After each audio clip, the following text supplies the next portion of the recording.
Today we're going to talk about reparations. Chris Tinson is not your typical ivory tower academic.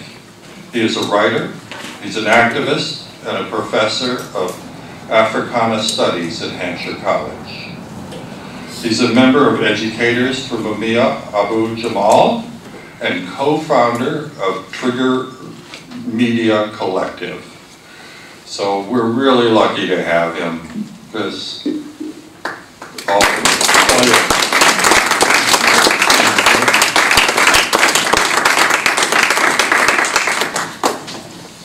how's everybody doing? Good.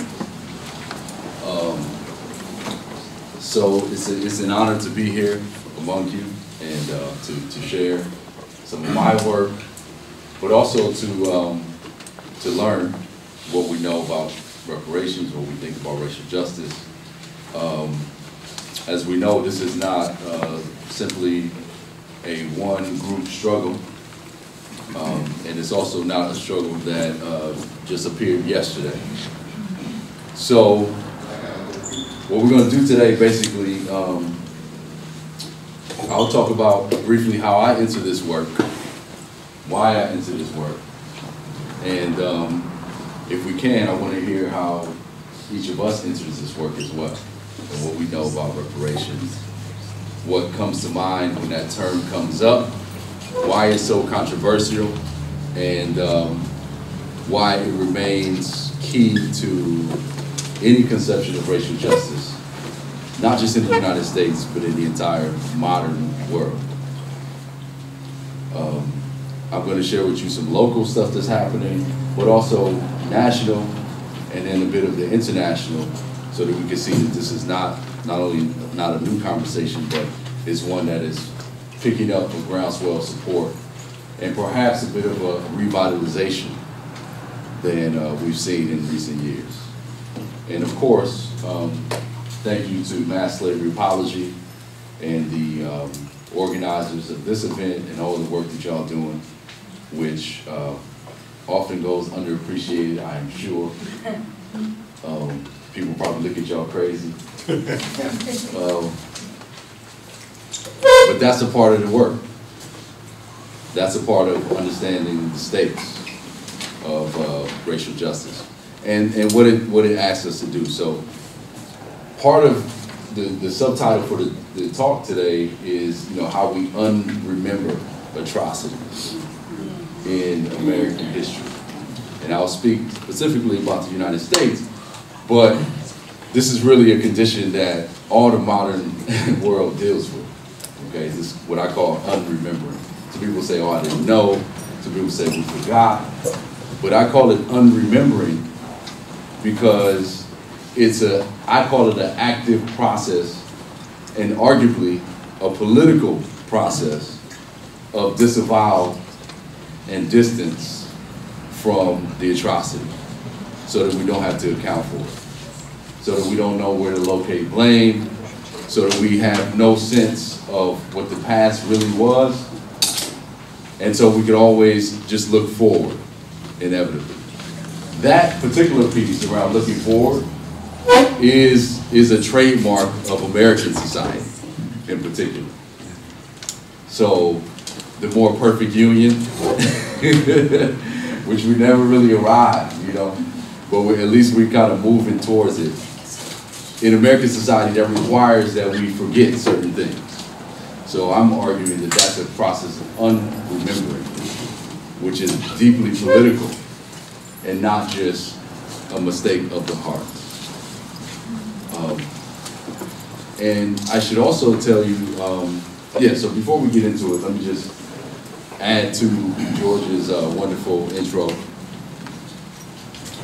that this is an important conversation to be had right now in the context of the Black Lives Matter movement, which is going through fits and starts in different places.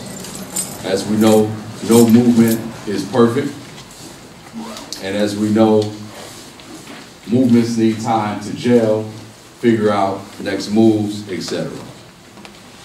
But I say it that way because there's an active effort to discredit the Black Lives Matter movement.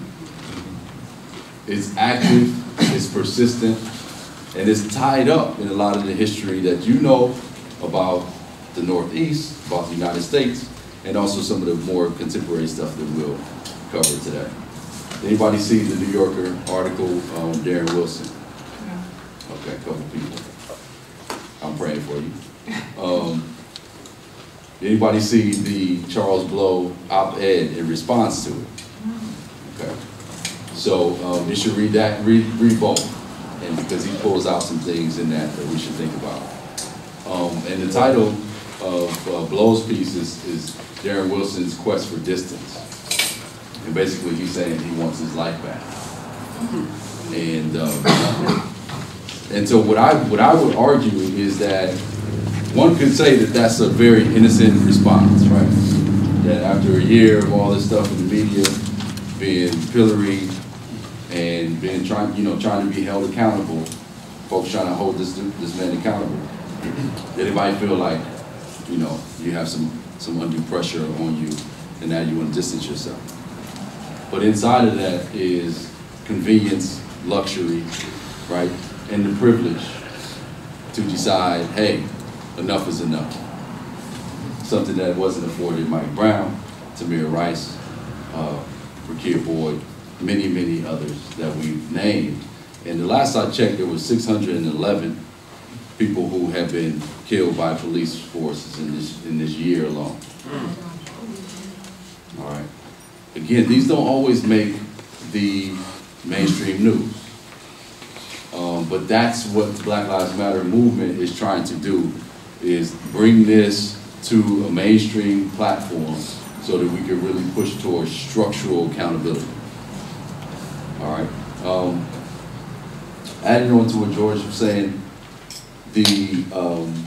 my work is pretty much at the crossroads of ethnic studies, within that, Africana studies in particular, the study of the African diaspora, including the United States. When we talk about diaspora, it's not just outward looking. The United States is a product of diaspora, through the slave trade, etc. So diaspora studies, looking particularly at African descendants, is my work. But it doesn't exclude the work of, Asian American scholars, Latino scholars, U.S. racialized Latino scholars, Arab communities, right? And of course, the indigenous First Nation folk, who my family tree runs through as well. So that's one part. The other part is critical media studies. So I look at how racialized groups are represented in the media and how those racialized groups seize the media to tell their own stories. And then the last wing, I guess, of my work is around what we're calling carceral studies, which is basically, a revamped, revitalized, aggressive interrogation of what prisons are doing in American society. And we call it carceral studies because we mark the prison not as a site of reform, but as a site of crisis. And so in many respects, some of the things that you might hear around prison abolition link quite naturally with how we understand the abolition of enslavement. And so folks who are articulating this idea of a new Jim Crow, which is based off of old Jim Crow, which is based off of enslavement, etc., see the connection. Okay, so that's my work. I've been in Western Mass since 2003. I moved here from the great state of California. I'm from Watts. I'm from Compton. Then I moved to Oakland. So those are 3 chocolate cities. And I moved here. There you go. You fill in the blank. You know what I'm saying? But I moved here to do my PhD at UMass, and then I got a job. Thankfully I'm gainfully employed at Hampshire College. I got the job in 2006 as an adjunct on the faculty since 2009, and so I've been there since then, trying to just do my little piece. I also do a lot of work with folks who are currently incarcerated and also people who are so-called returning to different communities, Springfield, Holyoke, etc. So that's pretty much my work in a nutshell. We can talk more about that. I brought some handouts that you could take at the end. I don't think I brought enough for everyone, but at least you can get something. And then I also will probably point to a few books that will help, help guide our understanding of where things are right now. So is that cool with everybody? Yeah. Is there anything what are you expecting from today? Just hand and just go ahead. I would just like to make note of Sandra Bland's death. That's right. And I would like to, just for everybody to know that Sandra Bland was I'll say this quickly, was somebody who was an educated woman. She moved to Texas. She was on her way to her job and she was stopped by the police and she was immediately treated aggressively. And she died 3 days later, found dead in her cell. Sure. Supposedly suicide, but it's under investigation. Thank you. Anything else? In terms of what y'all expecting from today? What we're going to do together? Yes, George. How could white people get involved in the movement for reparations? All right, good. I'm interested in what form reparations is being looked at, what form it takes, yep, or is looked at being taken. Sure. And I'm also interested in just knowing about the movement, more about the movement. I just was reading about it and it looks like there's a lot of interesting things going on. Good. Thank you for that. Scott, yes. Yeah, I'd like to hear more about the disremembering. Is that what you call it? Unremembering. Sure. Because it's so powerful, and I find myself getting caught up in it, and I don't know how to rip away, Yep. All the morass of lines. All right. Thank you. We'll get to that. Yes? I guess, not just for me, but or perhaps some people don't know exactly what reparations is or what it means to you, but some Sure. are not clear on it. Sure. Any others? It maybe doesn't apply to today's talk, but I'd like to hear what if anything's being done to educate educators. Because there is discrimination in the schools, and I think a lot of educators aren't even aware of what they're doing. Thank you for that. Yes. The other? Yeah. Yes. I'd like to know what training is going on with the police to make them, more aware of Black Lives Matter. It seems to be that every time you read the paper that they shoot someone because they're black, and that's ridiculous. Sure. I'd like to know what they're being taught and what's going on with that. All right. We'll try to get to that. It's a lot. It's a lot. Oh, there's another hand up? Oh, yes. Yeah. What's the status of the movement now? I'm sure that there's been an effort to get reparations for many, many decades. Hey. So where is that at now in terms of, is it growing in strength? And is the Black Lives Matter movement helping that happen, or is it a distraction from that, or what's the relationship? Okay. How's that? Oh, one more. We can hear from everybody if you want. It's all good. I guess I'm just wondering, given sort of the record and the history of the state, if you have thoughts on the grassroots efforts towards reparations. All right. Cool. So can I stop it there? Yeah. 3 days now. Yeah, because that's we could be here a long time. It's a semester. It really is, right? And one of the things about the pace or the length of the semester is even at the end, we're still kind of just getting to it, right? Just getting, and so we're not going to be able to cover it all in great detail, but I'm going to try to do as best I can to fill up those questions. But I think it's important just to hear from y'all, what's on your heart, what's on your mind about this question of reparations. So thank you, and feel free as I talk to raise hands, and so we can have a discussion. I want y'all to lead this as much as possible, and so whatever questions come up for you, I'll try to address. And, but with a large gathering, we want to just keep it moving, so we don't want to just get bogged down on one particular thing. But we're going to try to address this question of policing, education, grassroots movement, etc. When we talk about reparations, the first thing that typically comes to mind is payment. And then that's the first thing that freezes people. And it shuts folks down.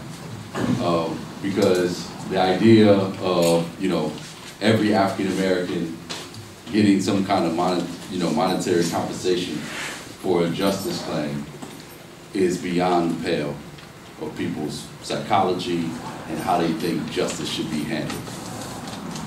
And I argue that that's a direct remnant of that unremembering, which is to say that who is a legitimate claimant on this kind of monetized justice? Which is to say, does Mike Brown's family, are they perceived as legitimate claimants? Because ultimately reparations is about trying to get civil society and its institutions to be accountable to a grievance and to honor it and to be fair and to be in accordance with the desires of the aggrieved community, etc. So reparations is in fact about some kind of restitution, some kind of amends, some kind of what they call it now, reparatory justice. And at the basis of reparations is the term repair. But when you extend that, it's also about doing no more harm. So then how can you both repair a past and then make sure structures are in place so that no more harm is done to that aggrieved community or that disappeared community, if we're talking about Native genocide, right? So, people use the term amends, and in fact, that was the term that came out of Reconstruction. Because as our friend over here was saying, yes, there's been a decades-long struggle. The earliest struggle came during the Civil War around reparations, around this notion of the 40 acres and a mule, et cetera, stuff that we kind of mythologize and laugh at, right? Because we ridicule 40 acres and a mule.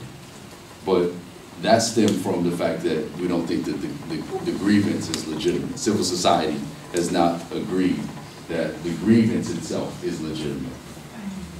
And so that question of legitimacy has never been one that's lost on African descendants. African descendants feel that they are legitimate claimants.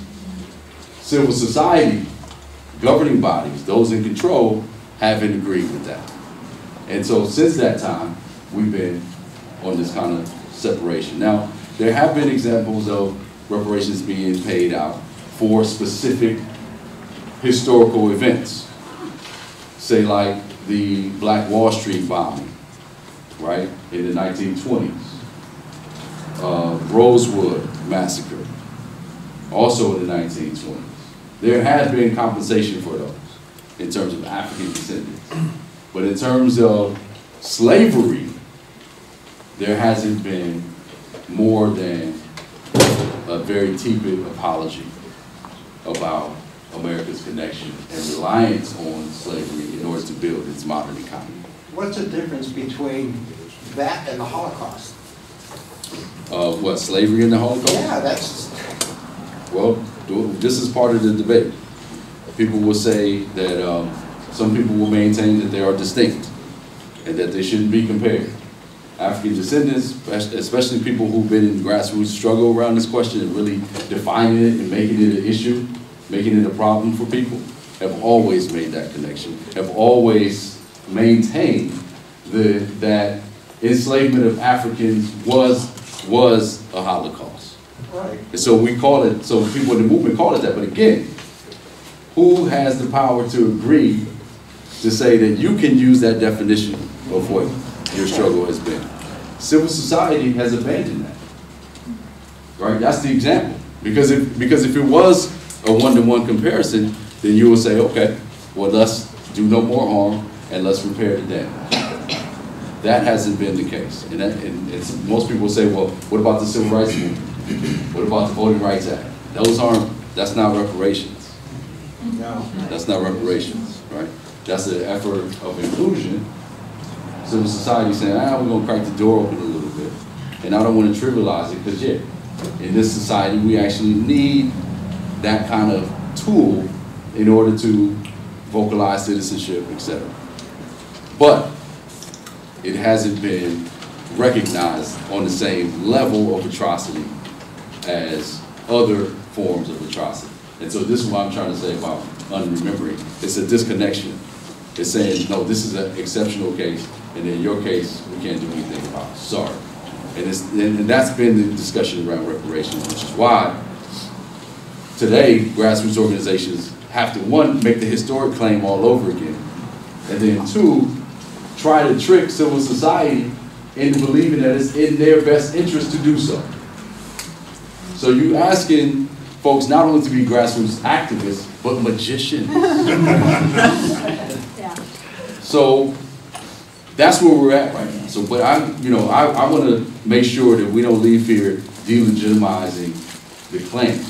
And that's what we come back to. I put this up on the thing because in preparation for today, I was reading through, the Valley Advocate did a piece where they quoted George and some other folk on reparations. Now, I was shocked that the Valley Advocate would do a cover story on reparations. When they showed me that, I was like, really? So I looked at it, read it, I was like, okay, cool. So we got a discussion going, perhaps. And I don't know about you, but I tend to stay clear of the comment section when these things come up on, because they just eat away my spirit. That's what they're designed to do.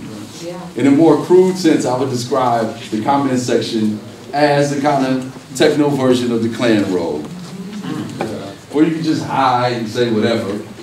And we should also know, peace. Peace, man. We should also know that in regards to Black Lives Matter, there's a lot of police officers who, in their break time, and sometimes during their desk time, are paid to go on, create anonymous identities online, and then just pillory comment pages with racist invective that can never be traced back, unless you're that person who can hack and go and find the, the IP, and go and see where it came from, and then you find out that it's like some sheriff's office, like in the middle of nowhere. But this has been found to be true. And there's also surveillance, government surveillance, FBI surveillance of Black Lives Matter movement. So when you're out there, it's going to be a high likelihood that you're being surveilled, that the movement is being surveilled. There was a Freedom of Information Act request, and they returned the documents with pictures and everything of all the major rallies that have happened under Black Lives Matter. So one is asking, is that's a violation of the Constitution, right?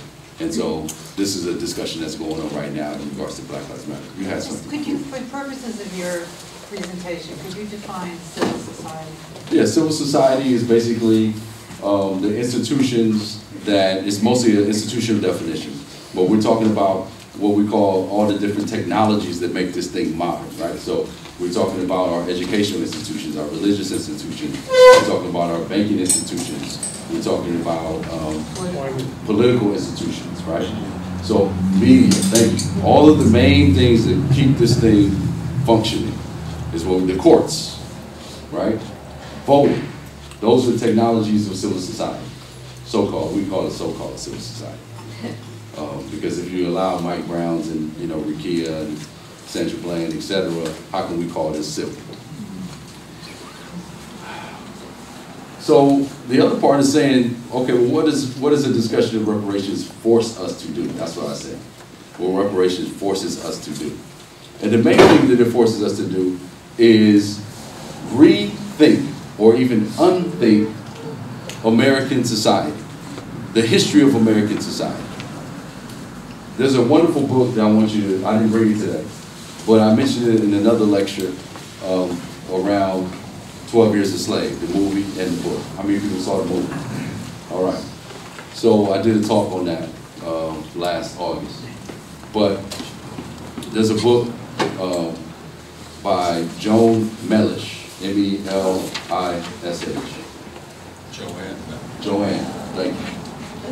And it's disavowing or disowning slavery, right?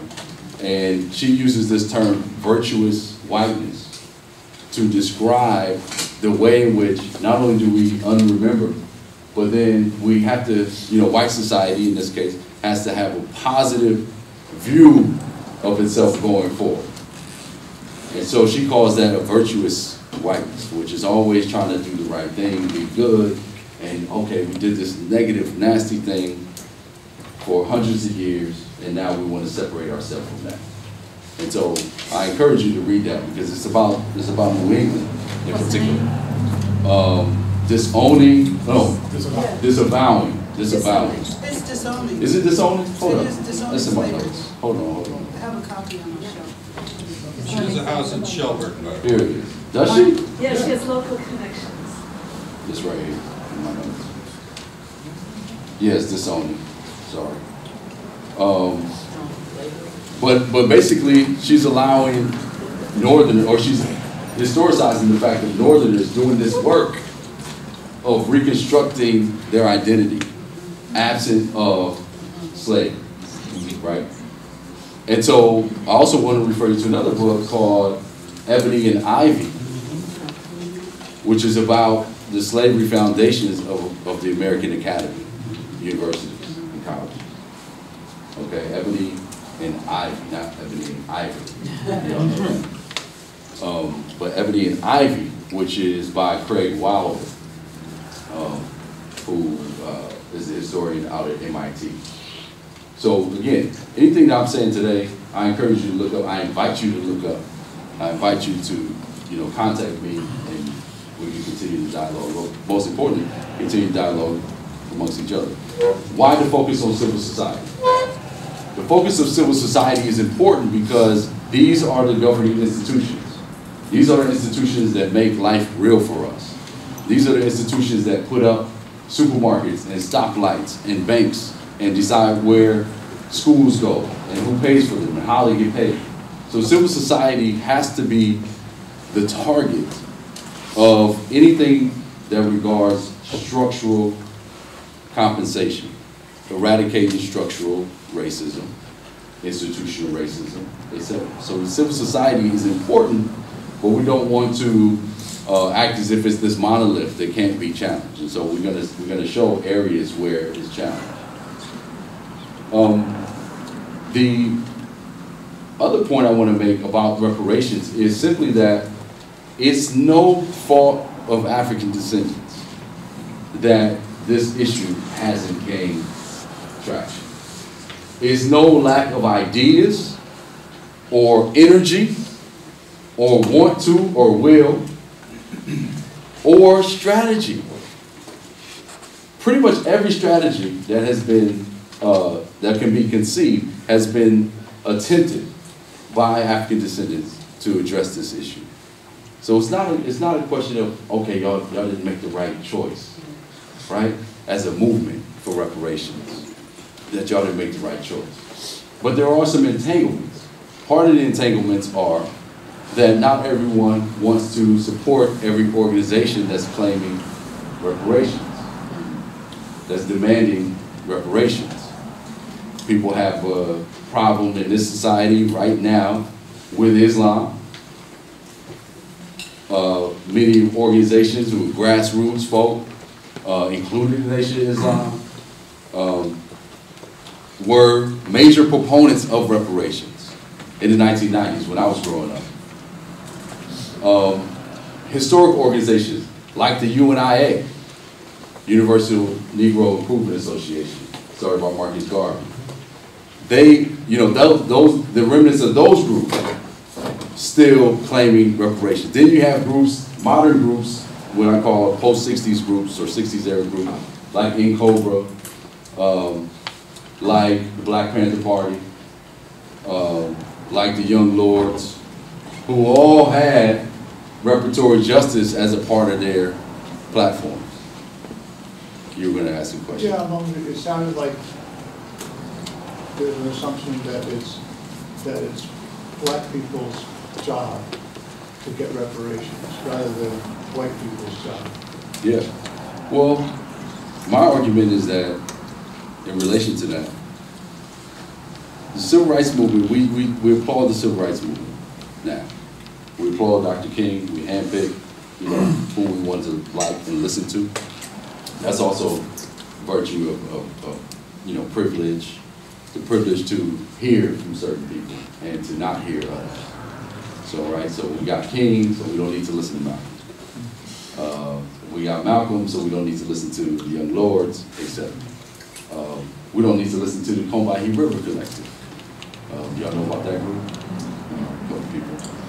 Radical black feminists, okay, out of Boston in the 1970s. Incredible work. Those are the roots of, if you will, the Black Lives Matter movement. You know, in fact, if you take the 10-point plan of the Black Panther Party, the 13-point plan of the Young Lords, the 1951 We Charge Genocide campaign, and the Combahee River Collective statement, you'll see the ingredients to the Black Lives Matter movement and why those three women came up with that idea when they did and why it's been infectious. But you'll see it didn't just come out of the blue. And just to add to it, Black Lives Matter movement really kind of started out Trayvon Martin. Yeah. But literally this morning on MSNBC, they were talking about how its roots were in the killing of Mike Brown, which is maybe where it became top of media, but not its roots. Right. Yeah. And Ferguson did set a different standard, different tone, so we can not acknowledge that. But the point is that we applaud the civil rights movement without understanding that there was a deep struggle and a fight. Right. And that fact that white society had to be told what to do. And so there is a way in which the aggrieved community has to express self-determination and call the shots on the justice program. That's been another sticking point of reparations, is whether or not civil society trusts African descendants to make the claims that they want to live under and make the demands and make you honor the demand. And that's been a point of contestation. So again, it's not about not being smart enough, right? We try to blame the movement for not doing enough, oh, we lost traction. But there's an active repression that happens, you know, when we start talking about reparations. So the question for us is then, how do you get around, how do you confront that repression of this movement, right? Where it's saying, why are you talking about this again, mass slavery apology, right? We have a Sojourner Truth statute. What do you want me to do? We got a David Ruggles Center. What do you want me to do, right? And so, you know, white society is in this luxury of saying when enough is enough. Right? Saying, you know what, we already addressed this, why does this keep coming up? And oh no, Mike Brown has nothing to do with enslavement, right? Police brutality has nothing to do with enslavement. To decouple, which in some way, civil society is really good at that. One example that I use all the time is the recent Department of Justice report on Ferguson, which, you know, didn't find any fault in Darren Wilson, but talked about how he was a part of a racist institution called the police, and how disproportionately black folk were always met by, almost always met with force. Didn't always end up deadly, but with force and aggression, routine, the DOJ report. But what it did is decoupled that, it isolated Ferguson from St. Louis. If we do a study of St. Louis, we'll see that it's threefold. Then it disaggregates that from Missouri. And then you take Missouri out of the South. And so next thing you know, you could be talking about anything. And this is the problem with, you know, even though it seemed like a good faith effort, I would argue that it wasn't strong enough in terms of really laying things out. Now, of course, you know, Americans like things in small bites. You know, so this is what Obama is doing, I think, in some way. Even though my politics are way to the left of the Democratic Party, it's just the point of saying that this little spoon feed, that's how we talk about race. That's how we're able to deal with a little tablespoon every generation. And since we're dealing with that tablespoon, we never really get fully healthy on this question. Because you just get a little taste. And it's because the atrocity is so grave and so absurd that it is mind-boggling. So if you had a tough time dealing with 12 Years a Slave, the book or the movie, and watching Lupita Nyong'o just get brutalized, right? Her character get brutalized, right? In the form of kind of gendered violence, right? Because you got rape, persistent rape, and persistent beatings, and persistent threats, and persistent taunting, and all the kind of psychological trauma that results from that. If that's on the movie, then you have to know that the real situation was 20 times worse. But again, we're also looking at New York and Louisiana. What about Georgia? What about Alabama? What about Mississippi? Where are all those narratives? Where's all those histories? And when you put those together, it is hard to digest. Part of dealing with reparations is developing the courage and the stamina, and not just the hope that it's going to get better, but the stamina to actually suffer through realizing the atrocity. That's the work that American society has not gone through. In the educational realm, coast to coast, the Department of Education did a sophisticated job following World War II of standardizing a history of American society. And so you can go from New Mexico to New Hampshire and get the same story about how America came to be. That is incredible reproduction of knowledge. But it allows for the suppression. It's a part of the suppression of the stories that reparations forces us to unearth. So reparations is also a process of excavation, of digging it up and realizing the ugly underneath and sitting with it. Sitting in, if you will, the bow of the ship. Americans are infatuated with getting something done. Let's resolve this, let's move on, blah, blah, blah. We took care of that, yes, checklist. We're off to the next thing. But reparations forces us back into the bow of the ship. In the bow of the ship. With all the atrocity and uncertainty and erasure and violence that's happening in that bow. Until we can recognize that and deal with that truthfully on a coast-to-coast scale, recognized by civil society, then we're going to have to continue to teach about reparations and teach about slavery 101. Right there and right there. Hold on.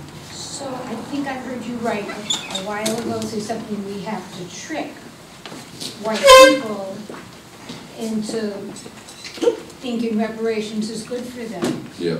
So saying all this, I mean, I would say, why trick people?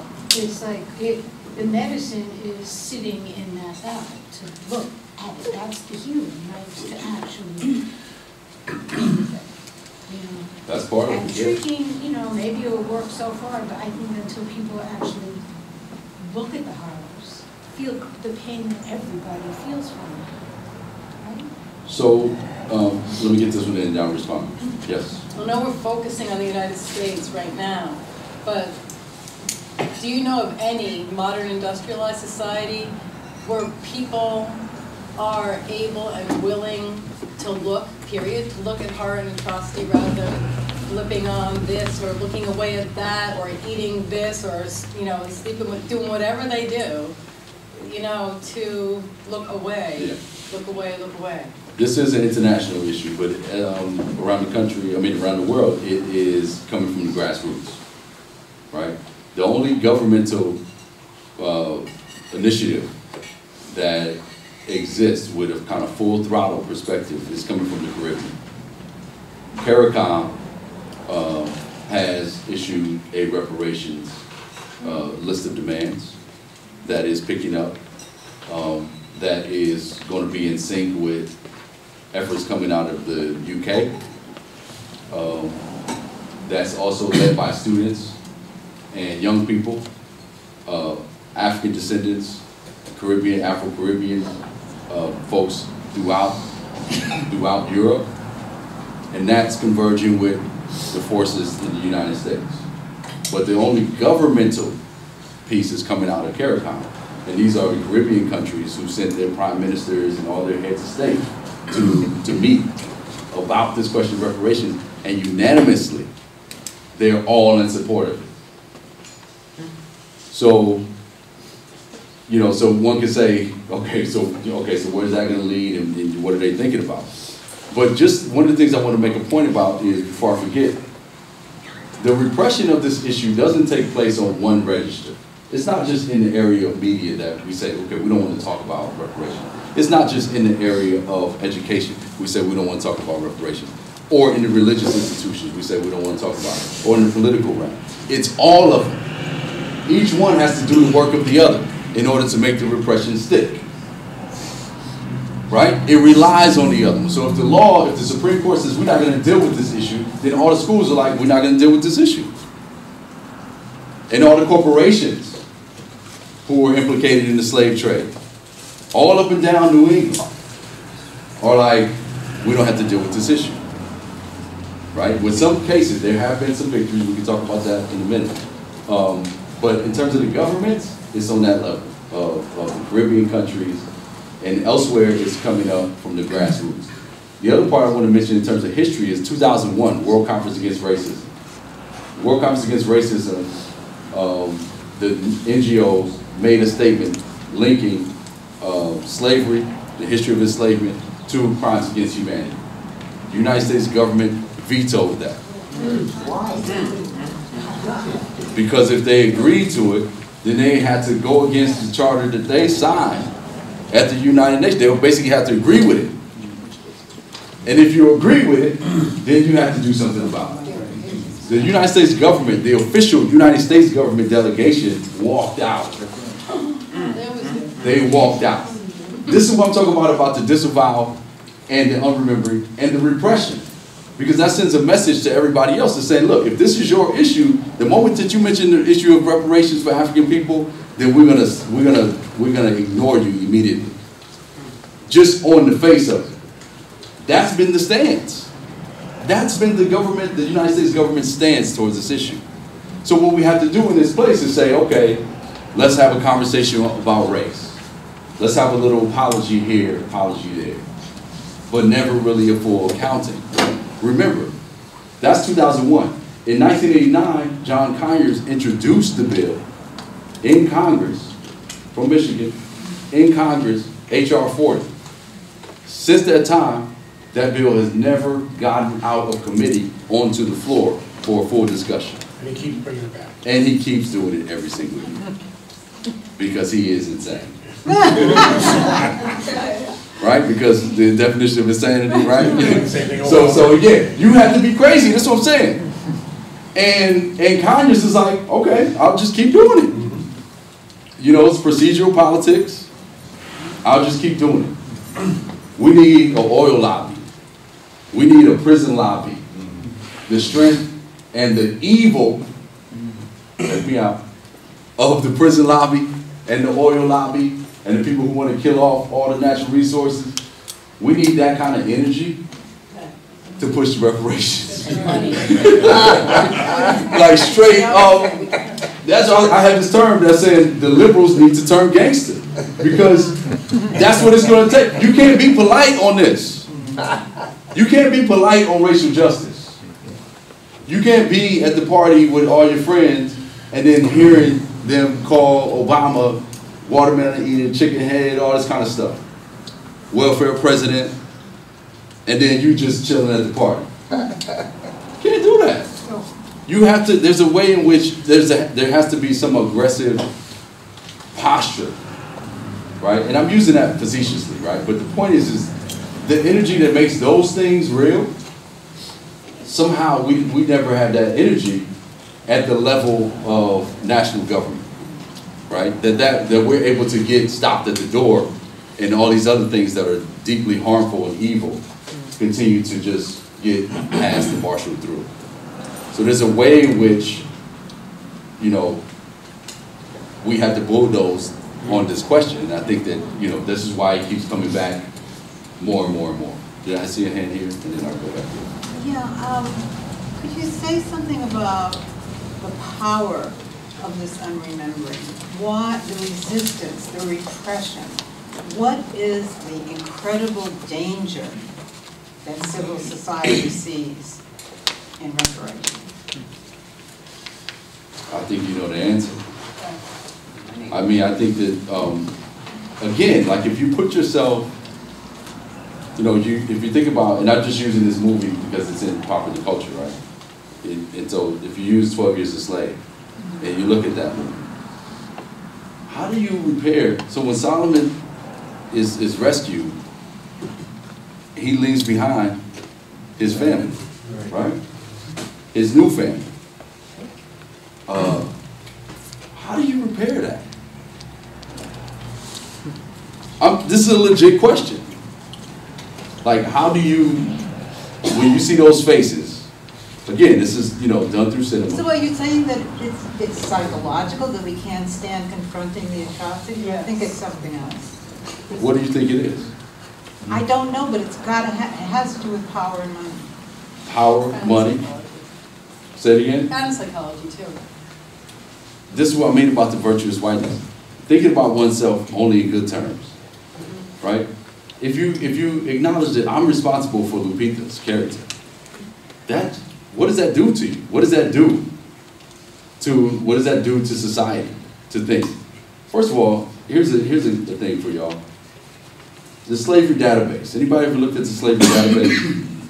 Well, this is an online database, transatlantic slavery database, where you could go in and look at ships, all the manifests. And one of the things that's striking about it is the age of the people who are in transport. You see 9-year-olds, 13, 15, right? 3-year-olds. You see, you know, they put the name. Now maybe these are just approximate ages. But it's on the manifest. So grapple with that, American society, right? That you profited off of, right? Taking away the childhood, the adolescence, the potential, the possibility of hundreds of thousands of people. Millions. That's right. So you sit with that. What is that for? So now, what you recognize that, what does that force you to do? How does it make you look at yourself? I don't want to say feel, right? Because especially in New England, we all about like, oh yeah, how you feel? You know, it's all good. But I'm from Watts, so feeling is out the window. I'm just joking. But point is what does it force? How does it force you to think about yourself and your implication, your silence, your complicity, all these kinds of things? Kathleen. Yeah, I just wanted to mention the converse idea, or something that often does not get highlighted when we talk about the transport of African people off the continent. And when it is understood that over 100 million people were removed from the continent during the slave trade. That's like the disappearance of half of the New England coast. Like half of what? Half of the New England coast. Yeah. Or the half of the United States East Coast. That's like taking all of those people off. And so what does that do? And that's a good point, because there's even a debate about the numbers. You know, first of all, you know, when we started talking about this in the 90s, it was like, well, okay, what's the real numbers? And so people would throw out, the grassroots folks would always go to the big number. Then the historians from all over the country came back and said, okay, well, we can really document 20 million, right? So 20 to 25 million is the academic number, the safe academic number. But again, grassroots folk, you know, historians, you know, community historians come up with a larger number than that. You know, people like John Henry Clark, you know, people like Dr. Ben. This is the Black Studies before we was allowed into colleges. You know what I'm saying? We was reading Dr. Clark and, you know, all these kind of stuff. And you would read these in the park, and you had to know what time it was, or else they wouldn't let you through the park. That's how I grew up. You know, and so there's a lot of, you know, histories that that we know that we don't acknowledge, and this is the numbers piece is the concentration. Go ahead. But we also have the trade going the other way. We have indigenous people here that were transported over to Europe. That's right. And if you really want to get a concept of how evil and heinous that was, go to the Pequot Museum and watch the movie on the massacre. If you leave there without a tear in your eye, you got some problems with your heart. You need to check that movie out. It's right here in New England. They transported those people down to the Caribbean, and we're trying to wipe out that nation altogether. Where is that museum? It's in Connecticut, and I can't remember exactly the Foxwoods. Where is it? Foxwood. Foxwood, yeah. But if you just go, not to the casino, go to the museum. I know, yeah. And you will, you get an idea of what happened to those people. That's right. And you can also find out how Connecticut, the state of Connecticut, did not want to give them back their land, and said there were nothing but a bunch of niggas coming back to get land. Read that history, and you will see how not only that indigenous group of people, but the Washita Moors, the other people that lived here way before any Europeans came, were treated in the same way. And in fact, some of those people were totally annihilated and do not exist at all.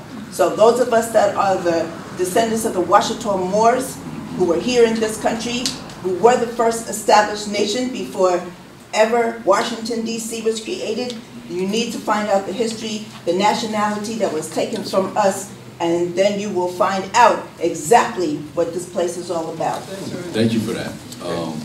One of the things that is that's come out, and it might have been in the old demands, but the way in which we're framing the demands today is to include Native genocide specifically, along with African enslavement. That's always, and so in the earlier, when I remember growing up, when I first was introduced to the reparations movement, we wouldn't talk necessarily about the Native part of it as a part of this reparations claim. But that's one of the things that you're seeing today, is that connection is being made as part and parcel of the same struggle. I had you, and then brother in the back. How you doing, brother? How you doing? All right. I wanted to ask you, when I hear the word black or white, when I went to I was locked up in Lewisburg Federal Prison. Sure. And that place was open since 1818. And when I walked in this place, I felt a fear that I never felt in my life. I saw something, and I got to learn the difference between white people, Europeans, and rednecks. And when I looked into the hearts of these people, they was machinists. It was a town, it was a culture of a town. It had nothing to do with the institution. It was a breeding from the dirt, not from the pen to the paper. Sure. So it started from the children being passed on. Then it's like a zoo. Then we are like cattle. You are being lured like mindless children, but really the physical look like you have no intelligence. So the government made the word black and white to always be rivals, because they let me see the pen is black, so your history will always be written, but the paper is white. So for those who control the paper, controls your destiny, because you have to read about it. So our history is written, but we have to manifest our history, and that was the book of life. We read from the book of the dead. So we cannot manifest words. We cannot feed our children words. So when it's time for action, we cannot manifest destiny, right? Because we are talking it instead of living it. So the more we wind up discussing it, it brings to good conversation. But how do you bring good conversation to people who hasn't yet gathered the intelligence. I appreciate that. Thank you, sir. Yes. Go ahead. You get brother in the back first. Thank you for that, man. Brother North Star. What is your name again? Chris. Chris. Pleased to meet you, Chris. So, I've heard a couple of questions that I don't feel like they were fully or truly addressed about the repression, and then what isn't it a United States problem instead of just black people trying to push it. And so let us look back at 1776 when they were first coming up with the Constitution, and they were standing in there arguing, and the South was saying we gotta do what we gotta do, and they were saying, but we got this thing that says all men are created equal to the right of liberty, pursuit, and happiness, but yet we got these slaves. So that became the moral conscience of the country from that point on, right? Yes, sir. So when they did not come to a consensus on that, and they just had to say, oh, let the South have let's just get on with this because the British are coming, right? So we've been in that same dilemma, ever since, right? So that's where the denial began. True.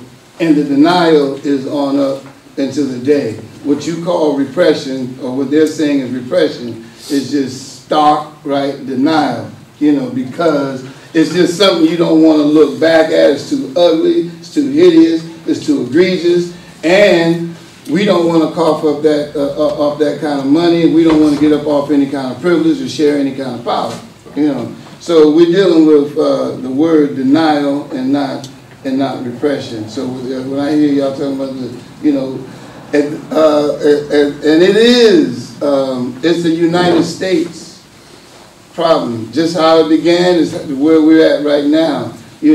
Each and every person that lived in this country, I don't care if you just came here yesterday, you say that's not my problem. If you become a United States citizen, reparation is your problem, because until we look at that and heal that, repair that and heal that with both the First Nation people and those that were stolen, we don't have a great country. So it's a United States citizen problem. I don't care who you are, what country you come from, and if you just got here yesterday and your green card, ink on your green card is wet, it's your problem now.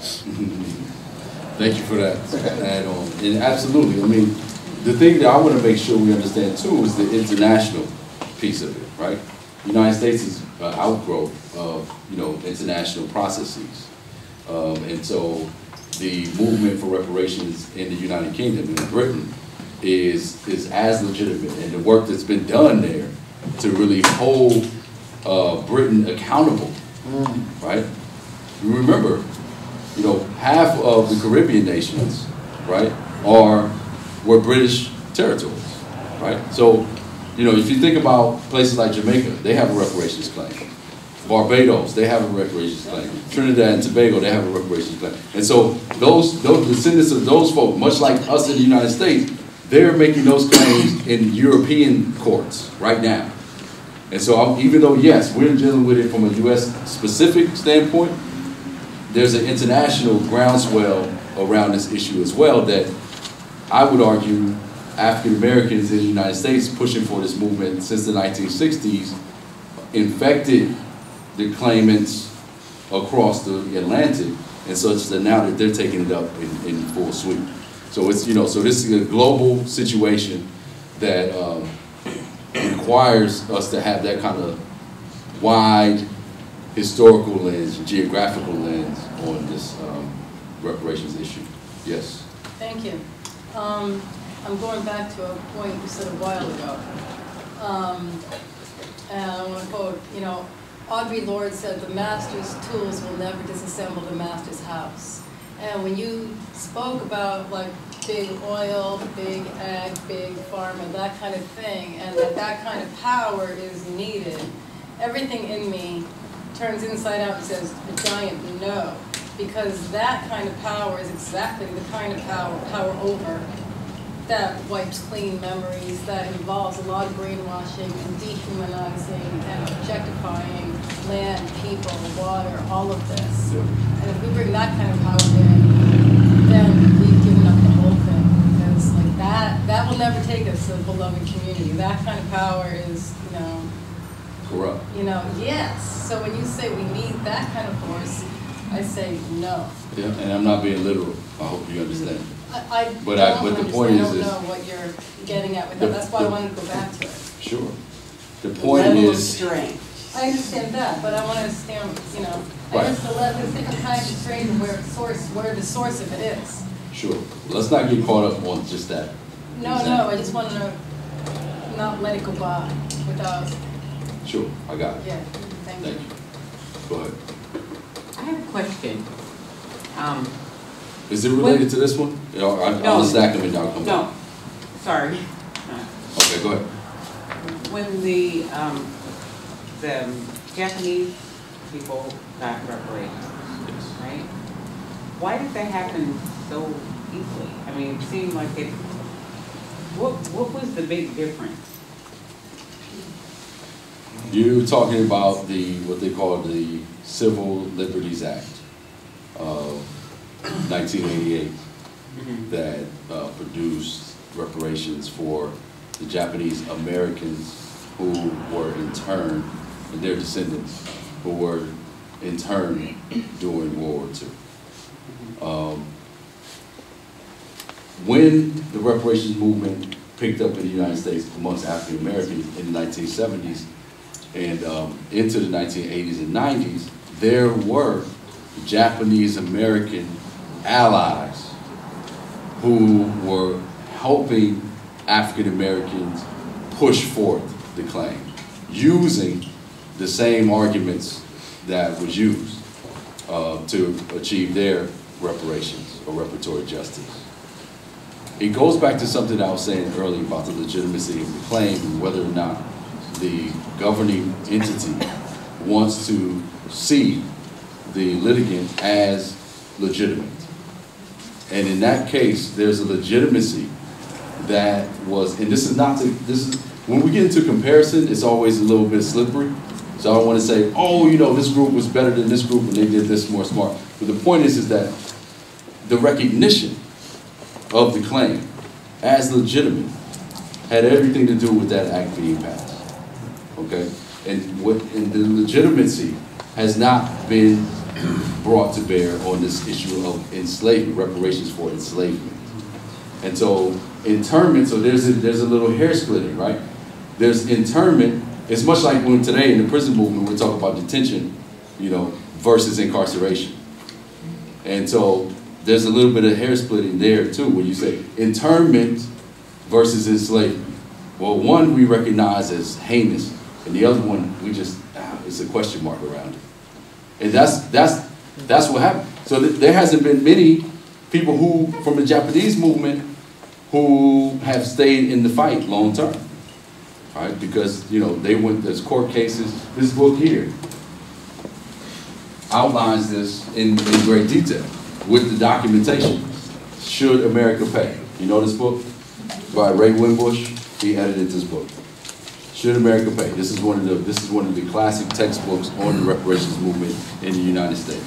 Okay, and it looks at not only the issue around not Native American, Japanese American, but also the issue of the Alaskan Native tribes of Alaska getting a settlement in 1971, as well as some smaller cases that have occurred throughout the American history in a more modern period.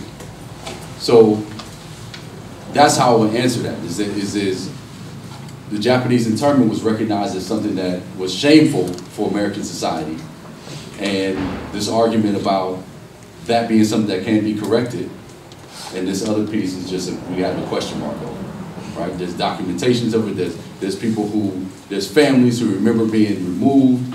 There's communities that was lost. There's actually a movie, a documentary on the Fillmore. That I grew up in Fillmore, part of San Francisco. When I moved to the Bay Area, thinking that was always a black community. Well, it became a black community once the internment happened in the 1940s. and black folks moved in and bought up a lot of the businesses and the homes. And so while these Japanese Americans were in camps. And so that's how it became a black neighborhood. And so now there's a kind of rollback, right? Because many of the families, black families, have been destabilized, which is also an economic and political issue. And many of those homes have been lost, those businesses have been lost. It's the same story across the country. But in this particular community, that was a direct result of the internment. Now that's something that is specific, that the United States government will acknowledge, and so that's how that got handled. Go ahead.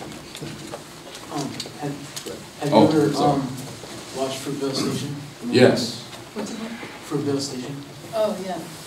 I want to know how you felt about it, because the little girl, she lost her dad, so I want to know how that can be fixed.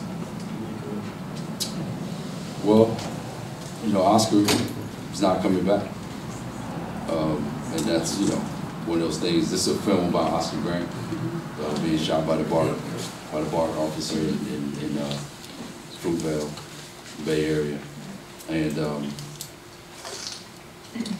you know, there's too many atrocities to name. This is one of them. The guy who shot him did 11 months. And I'm not sure if he's back working on the force. You know, really, personally, I don't care. But yeah, it's a tragic moment. And so what families in those situations do is what the family of Mike Brown is doing now, which is if you can't get a criminal charge to stick, you try to go for a civil rights violation. And so I believe that there is a civil suit against this officer, against BART, Bay Area Rapid Transit, police, etc. So I believe that they are going to that level of trying to get redressed that way. But it's an outgrowth of how we see, how this society sees black males in particular, and which is an outgrowth of these kind of larger narratives of essentially not recognizing the humanity in black bodies. And in fact, even seeing young black males as about 5 years older than they actually are. Adultification. So you walking up to a white police officer, more often than not, would look like a 21-year-old. How old are you? He's 15. Exactly. So based on your size, athletic build, in that person's mind, they're trained not necessarily by police forces, but by the social climate. I mean, this thing is so huge. It's not just about a police department. It's about the history of policing and who deserves policing and the origin of the police, right? Which is a direct remnant of enslavement, where you have an unemployed, able-bodied, youngish, white working class, which sometimes have work, sometimes don't have work. Now, slavery is the main thing that's going on. One of your things is to be an attendant to that. So people were hired out to chase down fugitive slaves, and in the South, that's your origin. That's part of the origin of what became deputized policing. Was returning people's property. And in the North, you would have people, similar class of folks who were charged with protecting the large land estates in places like New York. You know, before you had like Manhattan looking like it does today, there was these huge land estates that were all over Manhattan. And so you would get, you know, a police force to make sure that the poor folks stayed off the land. And that's it, you know, so this is the origin. So yeah, we can talk about what the Oakland PD should do or what Ferguson PD should do, but it's the system in general. And it's the enormity of that issue, the weight of that keeps people feeling like, damn, it's too much for us to do. So I'm arguing against that while acknowledging the enormity of it. We have to take both. We have to take both. We have to accept the enormity of it, accept the depth of it, and deal with the fact that what can we change that's right in front of us? What would we change? What does power look like to us? What does empowerment look like to us? How do we infect civil society with our vision of justice? Right? And so that is not just bound to the law. Because people always say that slavery was legal, so leave. And as long as it's legal, then no laws are broken. This was the trade and commerce.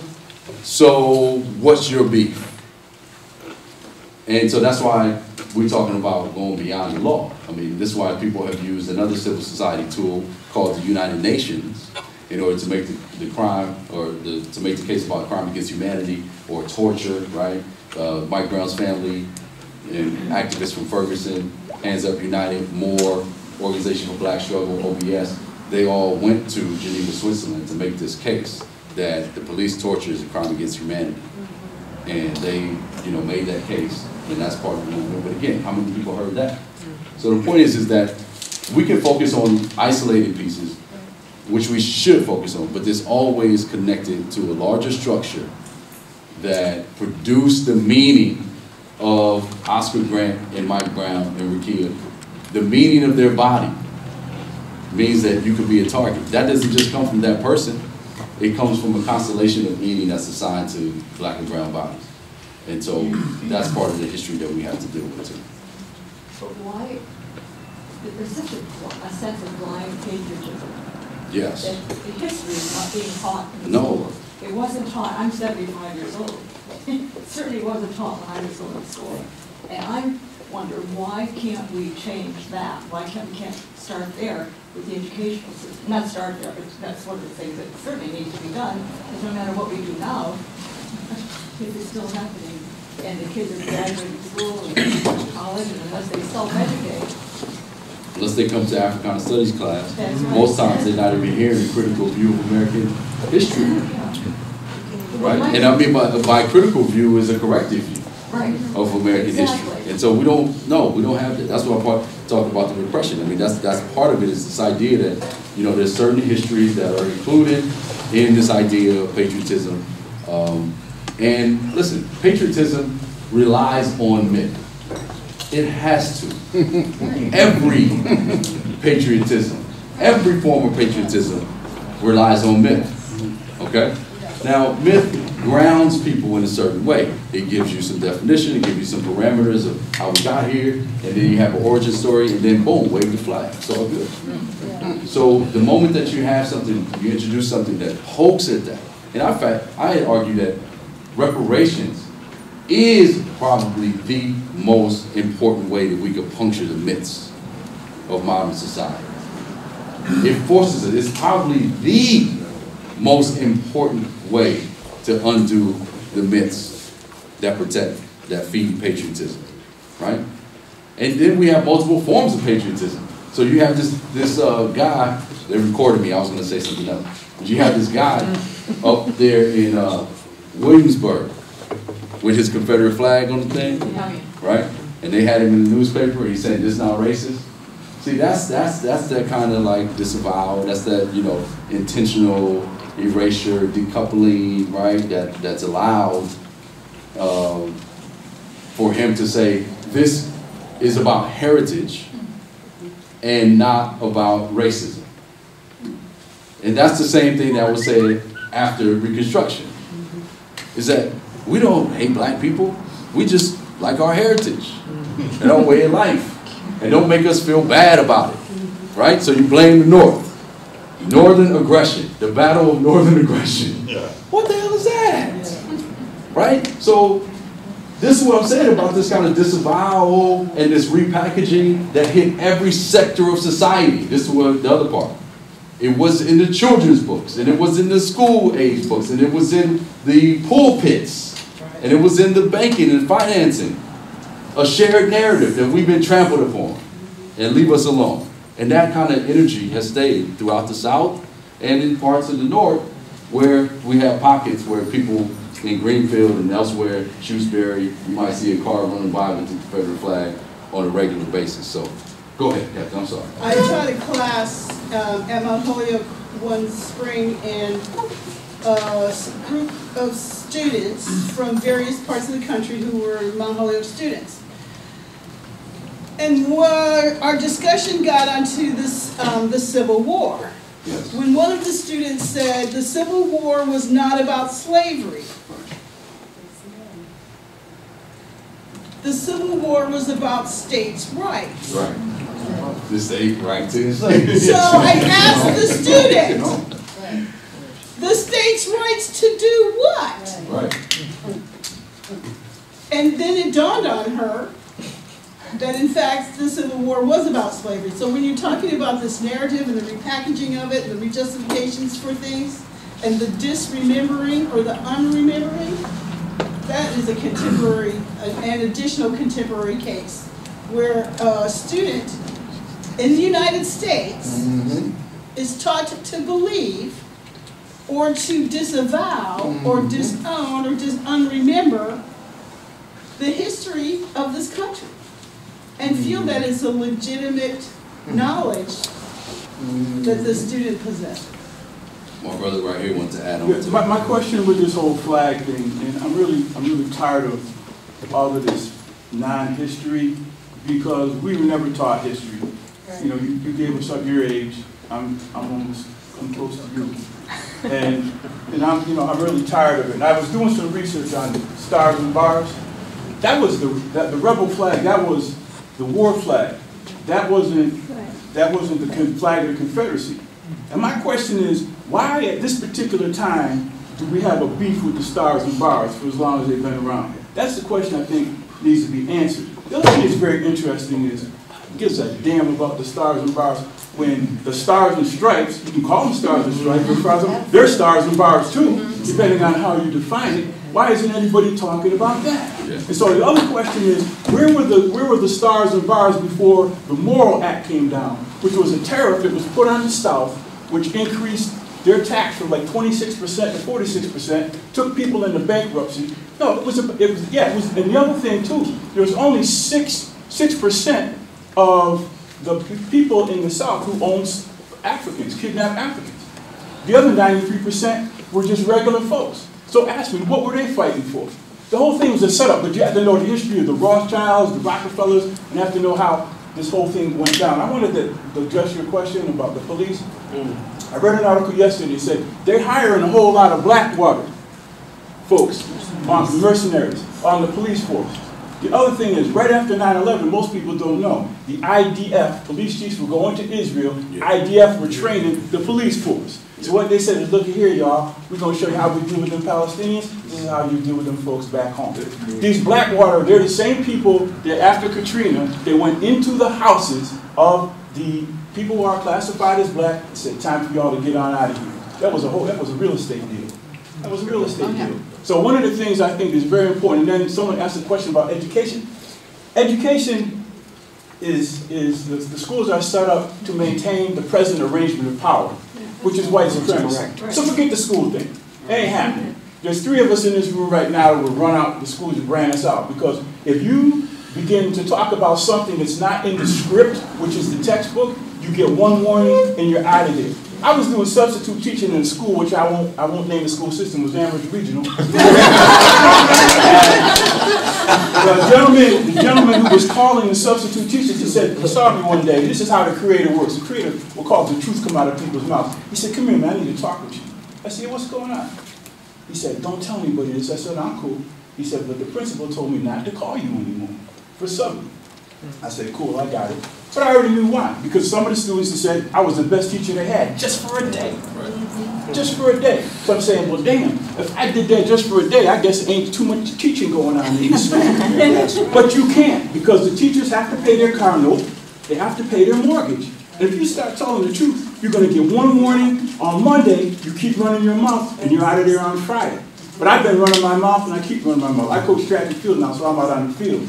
But I still have my little classroom. I still have my little classroom. So I think we need to do some research on the stars and bars, please, because it ain't what y'all think it is. Yeah, so I mean, the other part too is it's created, it's Virginia's battle flag, in fact. Correct, exactly. So it's flying over South Carolina. We don't even ask the question of how it gets to South Carolina. is put up in South Carolina in response to the civil rights movement of the 1960s. And so it was flying on the stage. It used to be on the dome. They moved it down into that ground where it was, and now it's finally gone.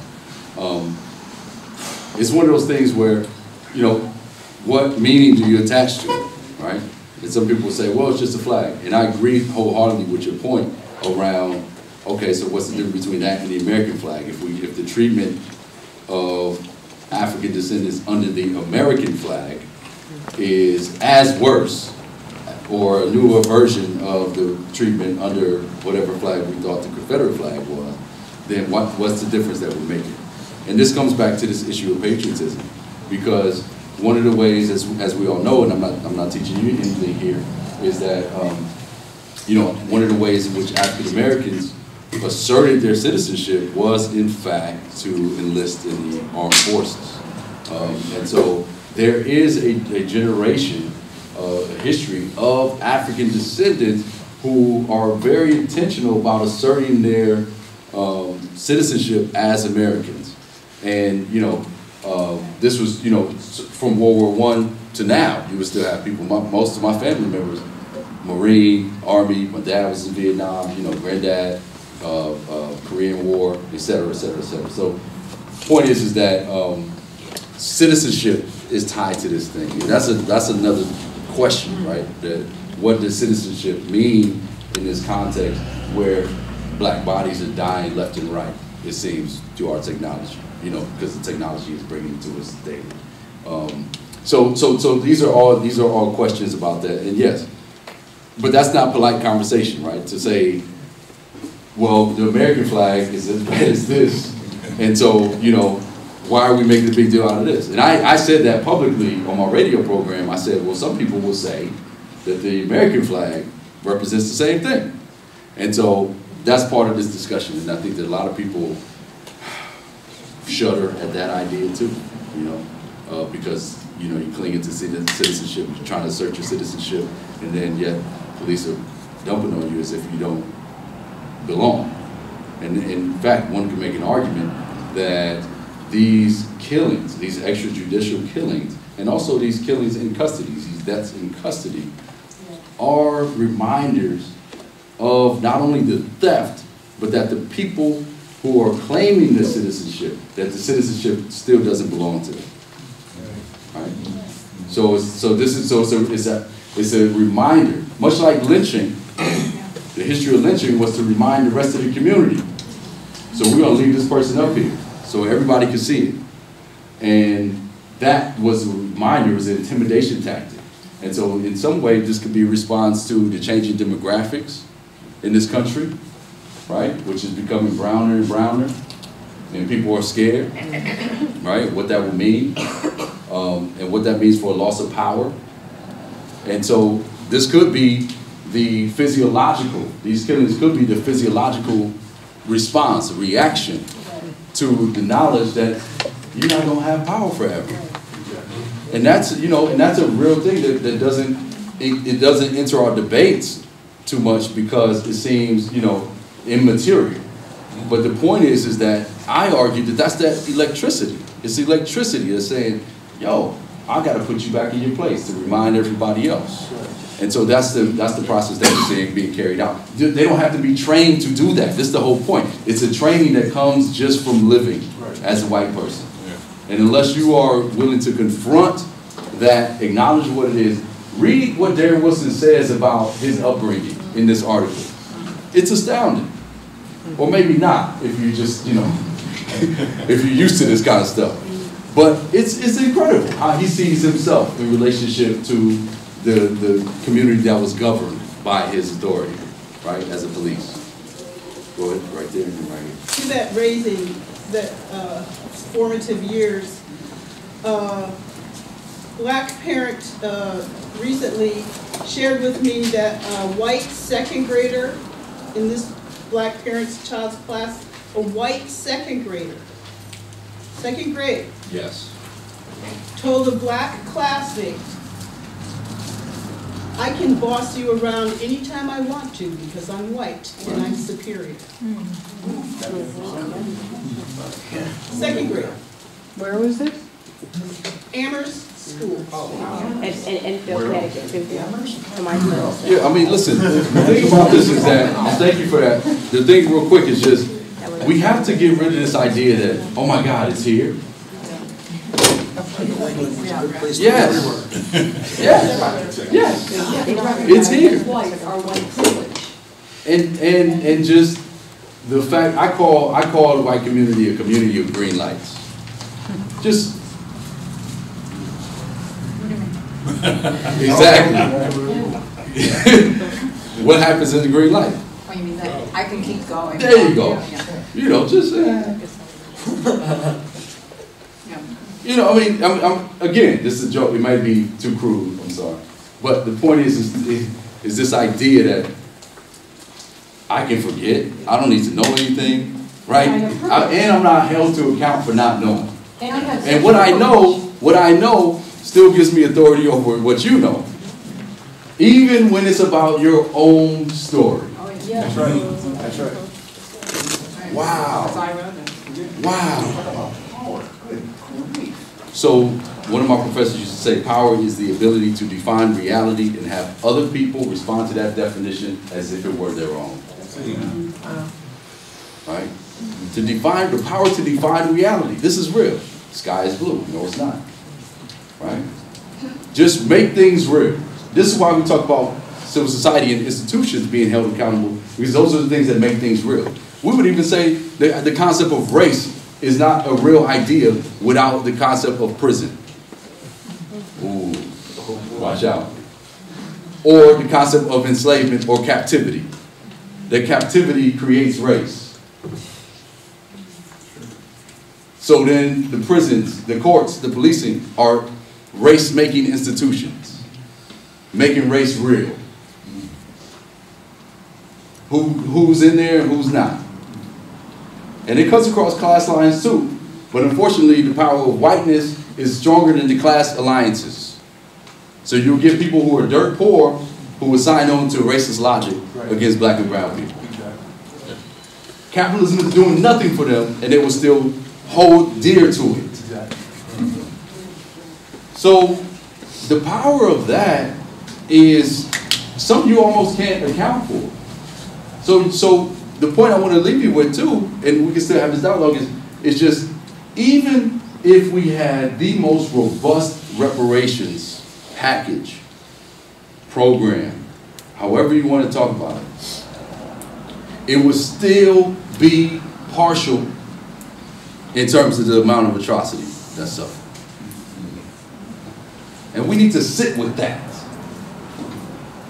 It'll still be partial. And that's why, even if you put an economic or a financial number, a dollar sign on it, you're still not getting at the meaning of the repair. Right. So therefore, we have to understand that reparations is not just about economic compensation, though that's included in it because we live under capitalism and material matters. So yes, we need more investment in our schools, our communities. We want to stop the demolition and destabilization. But that destabilization is codified in law. It's codified in law. Suburbs. That's a government strategy. Home ownership. After World War II, we're going to keep black folk, similar class standing, similar education, similar army, similar, etc. We're going to keep you out of a certain part of town. We're going to let this just be.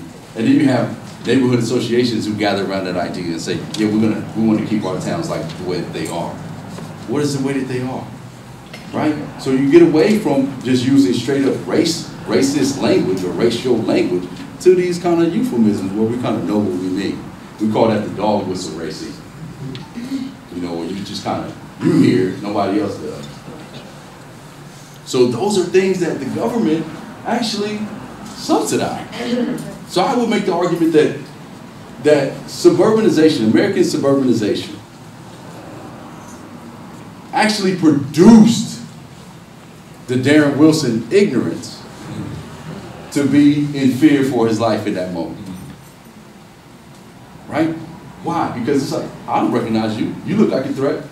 Bam! That is produced not just at that gunpoint, but constellation of meaning growing up, what he understands his life to be versus what he understands Mike Brown's life to be.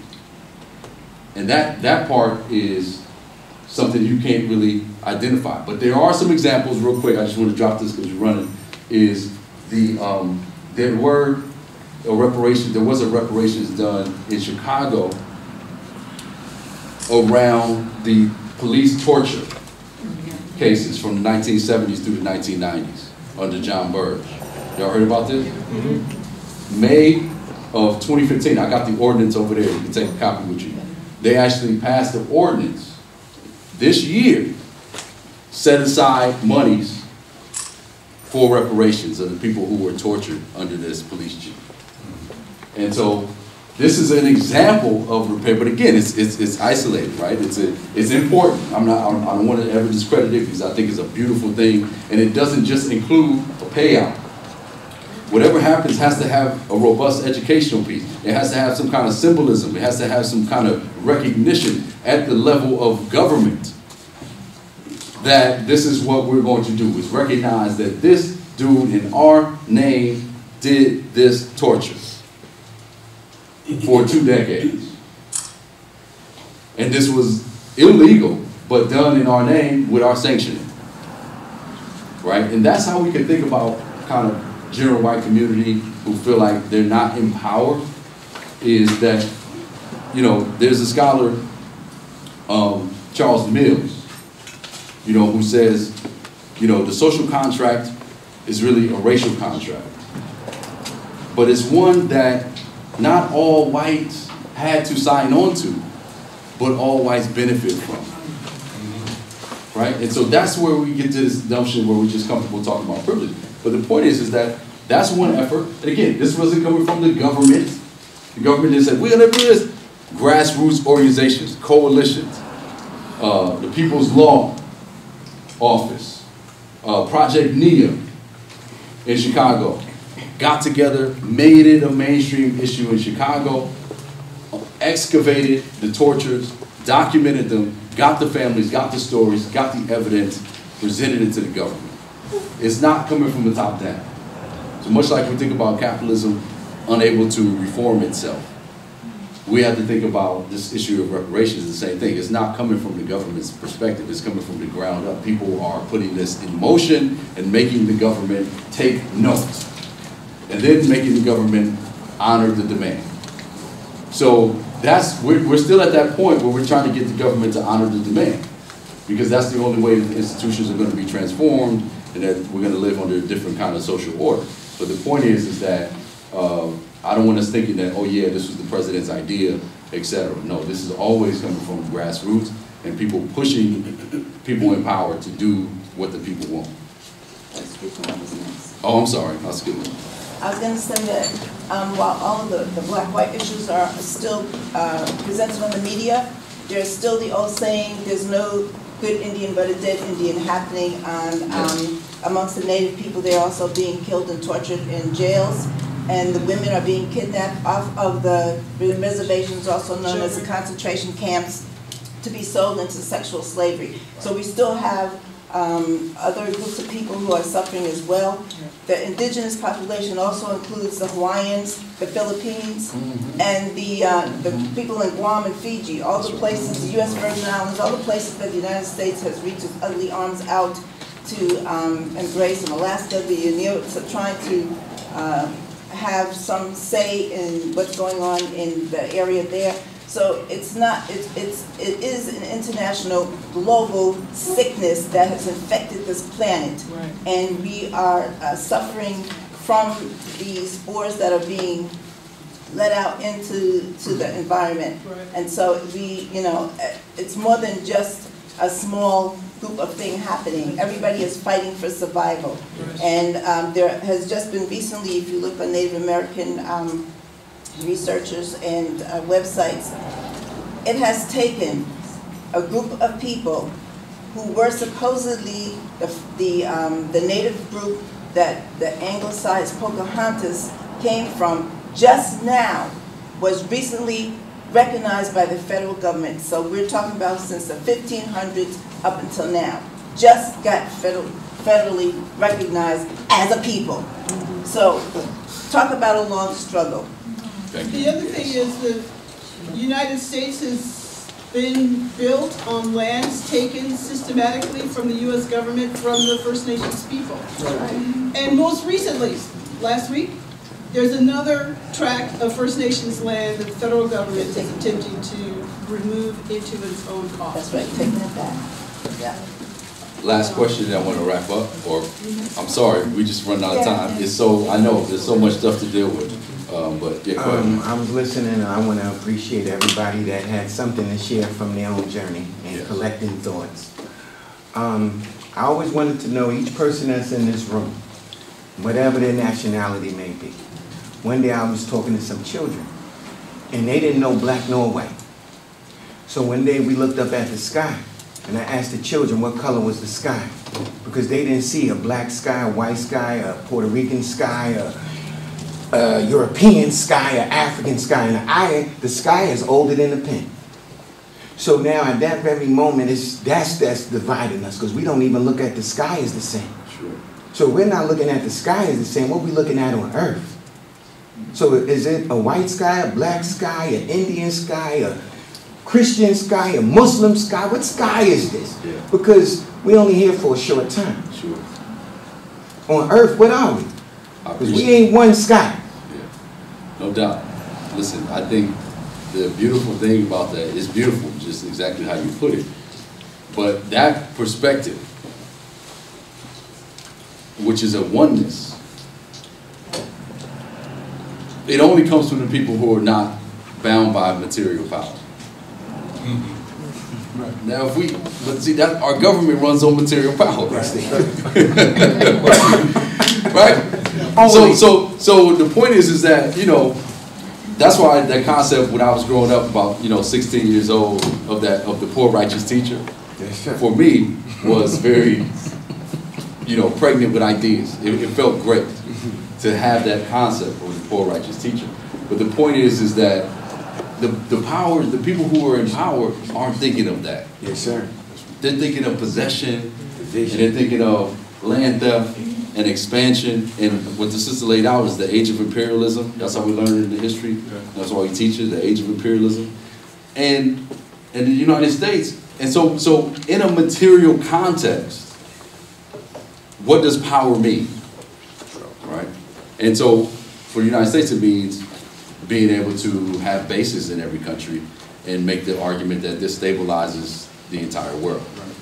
But nobody has bases here that we know of. Right? And so the United States government's position is, hey, we're actually the balance of the universe. Right? They're making that point. And that balance is held not through spirit, which is what you're talking about, but through tanks, right? And drones and things of that nature. And so, the possession piece, so I appreciate that point, I honor it, but unfortunately the folks in power don't see it this way. Yes, sir. Go ahead, bro. And then we'll finish right here, and then I will just make a concluding statement. This is just, I'm a spiritualist, so this is not based on any facts. This is just a metaphysical observation, if you will. So since they were funneling enslaved Africans in from Recife, going from the door of no return from Senegal into Recife. They were just shooting them over because it was a straight line and the wind was at its back. So South America had, say, 93% of stolen people over on that soil. The rest of the 7% took care of the United States and the Caribbean. Yes. All right. So I'm just saying that in the law of cause and effect, what goes around comes around. I think when reparation happens up around in that area, I think it's just going to, reparation is going to happen whether anybody like it or not. So let's get that straight. That's just going to happen. And the United States is going to pick up and understand itself and come together as one nation. That's going to happen, whether all of those people die or not. But I think reparation, because I believe in the law of cause and effect. Sure. What goes around comes around. It's going to have to come back around through South America. When that wakes up and it starts happening there, I think it's gonna go throughout the rest of the diaspora. I appreciate that. One point I want to make just on that point is Brazil has actually made the study of slavery as a part of its K through 12 education. Right? Beautiful, beautiful. Right? Because Brazil, did y'all hear the numbers though? Yeah. 93%, right? We make a big deal out of the United States, but you're talking about, you know, a community of slaves. I mean, this is, you know, enslaved nation. I mean, Brazil had the largest number. Bahia in particular. So those folk pushed the government to finally acknowledge it, and the government institutionalized it. You know, and so South America certainly plays a part of it. But again, you got Brazil on one side, on the other side, you know, you got places like Argentina and Colombia and Uruguay who still struggle with acknowledging the African presence amongst their nation. Dominican Republic pushing out the Haitians. So this is clearly these are the kind of lasting effects, the echoes, if you will, the reverberations of that logic that's emergent with slavery, right? Slavery as a race-making institution. Just like we have prisons as a race-making institution. So race-making is basically saying, is creating that white-black division. It's creating what we call New World anti-blackness. New World anti-blackness that is pervasive in the Western Hemisphere, okay, and in modern society. Ruth? Yeah. What do you think of the name of the organization, Mass Slavery Apology? That's a good question. Listen, when did y'all start? When did y'all start? I wasn't one of them. So when did y'all start? About 2004. 2004. So 2004, yeah, Mass Slavery Apology probably was a good idea. And I think it still is a good idea. I think 2015, we could go Mass Slavery Apology in Action, right? MSAA. Thank you. Right? So we can get, because the thing about the country too, in terms of how we learn this information since it's been repressed and suppressed, is that we get stuck at the learning level, right? And we had a point where we had to catch up. And so we have to do and know at the same time. And so I would just add an action piece. It's probably in the bylaws. It's all good. But she asked the question. So I'm just It's such a saying. good question. Apology. It bothers me. I have friends who don't come to this because it's called. They're like, apology? No, Apology? but where's that coming Yeah, I know. from? Where's that coming from? Right, right. Where's the friends coming? Where's your friend coming from with that? No, but it's because apology is a pissy, not big enough. It's so small. So what are I'm they sorry. doing? You're gonna say I'm sorry. So that's what are all? they doing? They want to do stuff. They want to do action, like you said. Are they doing it already? Yes, some of them are. Okay. Well, I mean, that's the whole part. But the only way you're going to make it a tidal wave is in concert with others. That's right. So even Absolutely. if you disagree with the thing, I'd rather Well, I'm just here. focus on the work. I'm here. Yeah. It's all good. You know, it's all good. In our defense. It's all good. I hear you though, you're right, we've heard this before. We made 6 commitments to redress racism in this country. You know, that's what the essence of what we are is those 6 commitments. And one of those is to promote and support reparations. Yes. George, it's just And how that's do we important. present ourselves to the community? Yeah, you're right. Yeah. I know, I get you. And I think listen, It's I not don't the want first time we've heard it. And I don't want to get too far into the name thing, but yeah, I mean, that's something that the internal group should decide. Is it time to kind of repackage our identity as a collective? And that's all good. That's y'all's decision. My thing is, let's not get caught up in the question and get stuck at the question. Because if we get stuck at the question, then we think that there are no answers. And there are answers. And there are things to do. It is big. I'm inviting you to a lifelong struggle. We just celebrated Grace Lee Boggs' 100th birthday in June. And anybody who knows Grace Lee Boggs knows that she's still fighting and doing what she can in the great city of Detroit. But the point is that lifetime of struggle. Du Bois is 95 years old, right? Every waking moment from his adult life to his death is dedicated to racial justice. Can we make the same commitment? Can we make the same commitment? Or are we just petty capitalists, not just in economic terms, but in the bottom line and results right now terms, right? If we're gonna be committed, then we have to be committed with our lives, long term, okay?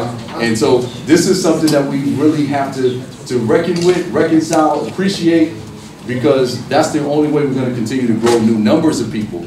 And I feel like all of us, it's our obligation and duty to replicate ourselves amongst the community. So every meeting, there should be a new person there. Every time we go out, you know, folks should be tabling or passing out stuff and ready to talk to people. And you have to be aggressive and you have to be firm. And I'm not saying you have to, you know, chase people down in the parking lot. But what I am saying is that if people have questions, you should be ready to address them, invite them in a firm way that doesn't make you question your legitimacy as this organization. Because there's nothing that would improve racism more than people being scared of the fight. And I feel like that's where most liberals are, is scared of a long-term fight. And they're scared that they're going to be discredited in their communities, and they're scared that their families are going to disown them. And we have to ask, why do our families go there with immediately? And that's a real question. The reason why I say it like that is because I teach 75, 80% white students. I know where they're coming from. Even at a place like Hampshire, which is seen as all crazy and outside of the box, you still get a lot of Fox News households in my classroom. Okay? And I pray for them every day. The point is that there's people who this history is completely remote to them. Almost to keep them safe. We don't want you to know about this. So just go through your life and not confront it. We have to get off of that and really infect people with the energy to know we can do something. We're doing our little part. It's not enough. Let's stop patting ourselves on the back all the time and get into just doing the work, and doing the work. And that's going to come in a lot of different forms, and y'all got to define that for yourself. I know where I'm at, and part of it is because the stakes are high for me, my community in particular, but we have to share those stakes and understand and have radical empathy with those stakes, you know, and understand that part, because reparations is not an easy win by no stretch of the imagination. All right, we're out of time. My information, you can find me on the Hampshire College website under Africana Studies. Look under Tinson. You can email me. I'll be happy to come back, build with y'all, be at events, right? The other part I want us to understand is being able to connect to the national and the international realm. So don't just tuck in and say we're just going to do New England or just do Massachusetts, but are we connected with people in Hartford? And are we connected with people even more south than that? And are we connected with people across the country on this same question? Because that's where we're going to take a lot of our marching orders, if you will, from places like the Institute for the Black World, which in April just had a national convening, and they have some proposals. I printed out some of it, and they're connecting to Black Lives Matter and to international struggles around reparations. So again, this is a convergence of a lot of energy. It's personal, and then it's not, right? It's personal, and then it's institutional. It's personal, and then it's collective. And so our identities need to be attached to those concepts as well. So don't feel like you got to do it all by yourself. Don't try to do it all by yourself. Connect to the international stage, and we can actually maybe make some traction on this issue and see it in our lifetime. But don't expect it. Work without the expectation. All right.